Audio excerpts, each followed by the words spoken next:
میاں بیوی کا رشتہ جتنا خوبصورت، مضبوط، پائیدار ہے، اتنا ہی حساس اور نازک بھی ہے۔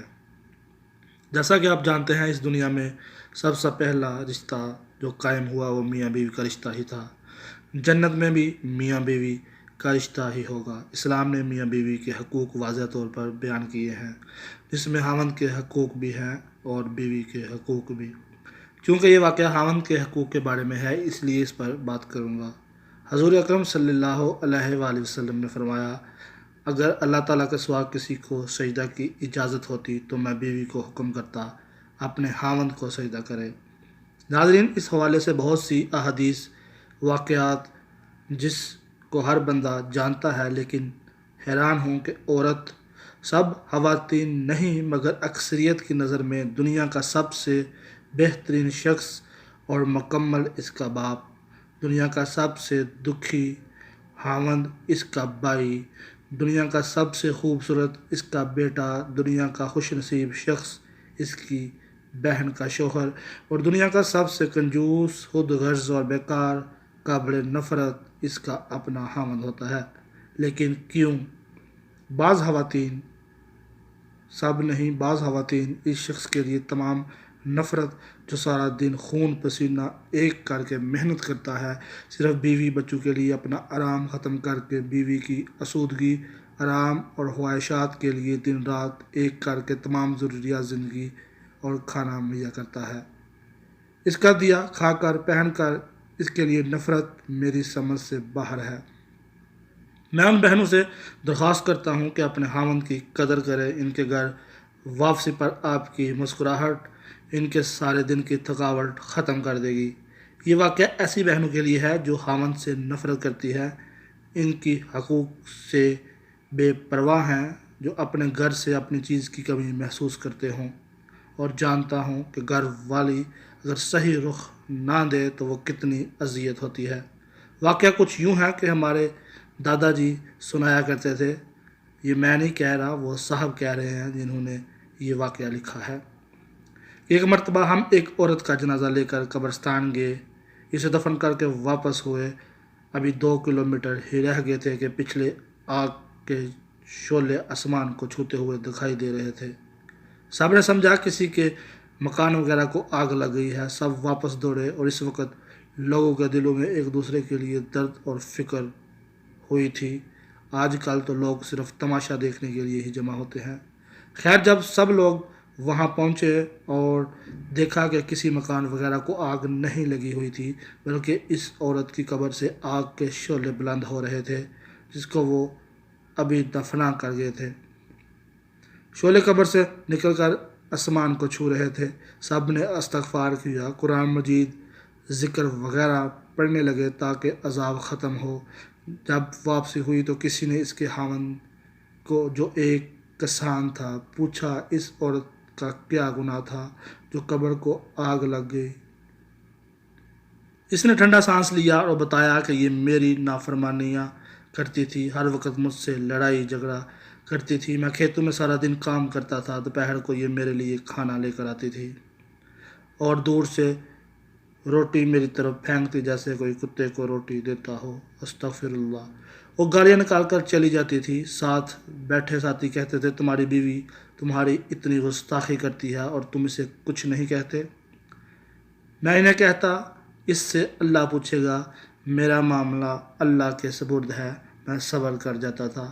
وقت گزر گیا، مرنے کے بعد اس نے سب کو دکھا دیا کہ خاوند کے ساتھ ناروا سلوک اور حقوق سے بے پرواہی کا انجام کیا ہوتا ہے۔ اللہ ہم سب کو ایک دوسرے کی عزت کرنے کی توفیق عطا فرمائے۔ شادی خانہ آبادی مگر بربادی کی داستانیں کیوں؟ جب کسی کے گھر میں بیٹی پیدا ہوتی ہے تو اس کی پیدائش کے ساتھ ہی اس کی شادی کی فکر شروع ہو جاتی ہے۔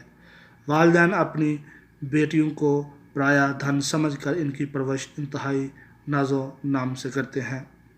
شادی ایک خوبصورت بندھن ہے۔ والدین کی خواہش ہوتی ہے کہ اپنے بچوں اور بچیوں کی شادی شان و شوکت بروقت کر سکیں۔ شادی محض ایک رسم نہیں بلکہ نئی زندگی کا آغاز ہوتا ہے۔ شادی سے پہلے کی زندگی میں زیادہ تر لڑکیاں صبر نام سے واقف نہیں ہوتی، ان میں قوت برداشت کم ہوتی ہے، لیکن شادی کے بعد گھریلو ماحول کو خوشگوار بنانے کے لیے عورت کو بہت زیادہ صبر و تحمل سے کام لینا پڑتا ہے۔ کوئی بھی لڑکا لڑکی شادی کے بندھن میں بندھ کر جب اپنی نئی زندگی کا آغاز کرتے ہیں تو انہیں اندیکھی خوشیاں، غم، مسائل، دکھ سکھ کا سامنا کرنا پڑتا ہے۔ اس نئے بندھن میں عورت کو بہت سی قربانیاں دینی پڑتی ہیں اور ہر قسم کا سمجھوتا کرنا پڑتا ہے۔ جب کسی لڑکی کی شادی ہوتی ہے تو شہنائیاں بجتی ہیں، رسم و رواج کے مطابق دلہن کی آمد رزق برق لباس میں ہوتی ہے۔ شروع میں دلہن کے ناز نخرے اٹھائے جاتے ہیں، کچھ عرصہ تک تو دعوتیں ہوتی ہیں، لیکن تھوڑے ہی عرصے بعد نچاکیاں، لڑائی جھگڑے شروع ہو جاتے ہیں۔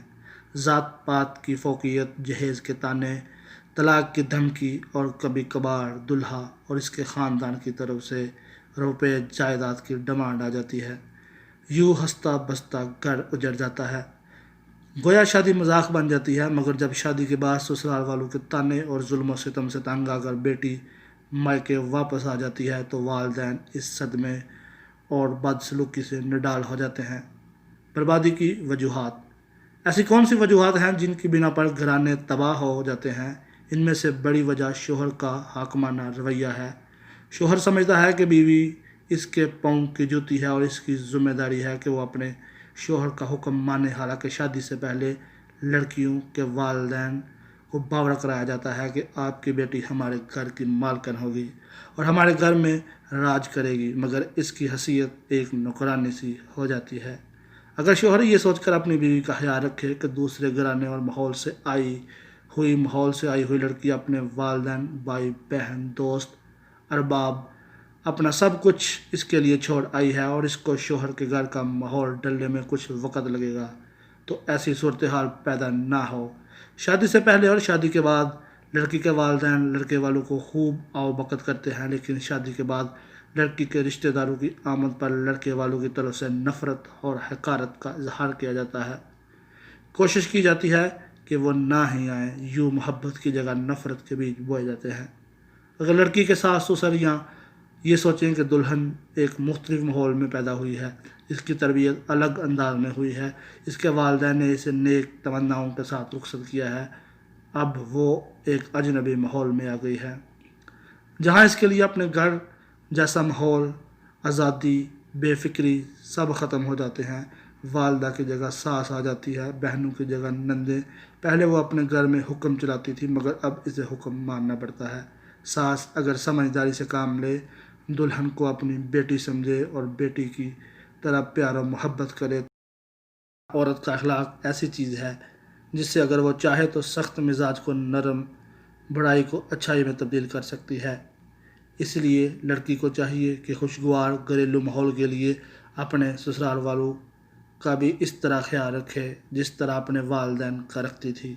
اپنے گھر میں ماں کی ڈانٹ، بہنوں کے ساتھ لڑائی جھگڑے کو جس طرح نظر انداز کر دیتی، اسی طرح سسرال میں بھی ساس اور نندوں کی کڑوی باتوں کو صبر و تحمل کا مظاہرہ کرتے ہوئے نظر انداز کر دے، کیونکہ گھریلو ماحول کی خوشگواریت کا انحصار عورت کے صبر و تحمل پر ہوتا ہے۔ وہ چاہے تو بڑی سے بڑی بات کو نظر انداز کر دے، گھر میں کسی قسم کی نچاکی پیدا نہ ہونے دے، اگر چاہے تو چھوٹی سی بات پر ہنگامہ کھڑی کر سکتی ہے۔ تصویر کا ایک پہلو یہ بھی ہے کہ لڑکی کا گھر لڑکی کی والدہ بساتی ہے۔ اگر لڑکی اپنے سسرال والوں کی کوئی شکایت لے کر اپنی والدہ کے پاس آئے تو اس کی والدہ کا فرض ہے کہ وہ اپنی بیٹی کو سمجھائے کہ نئے لوگ ہیں، نیا ماحول ہے، اب تمہیں اس ماحول میں رہنا ہے، اس لیے ان لوگوں کو سمجھو۔ لڑکے کبھی تبدیل نہیں ہوتے، ہمیشہ لڑکی کو تبدیل ہونا پڑتا ہے، اس لیے ان کے ماحول میں ڈال جاؤ، صبر و تحمل کا مظاہرہ کرو۔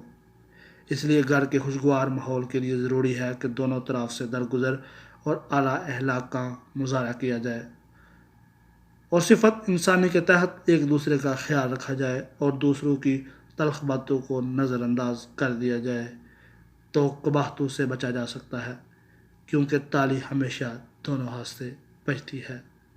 اپنا بہت خیال رکھیے گا، اللہ تعالیٰ آپ کے لیے آسانیاں پیدا کرے، اور مزید اس طرح کی ویڈیو دیکھنے کے لیے چینل کو سبسکرائب کرنا مت بھولیے اور بیل آئیکن پر ضرور کلک کیجیے تاکہ آنے والی نئی ویڈیو آپ کو مل سکے۔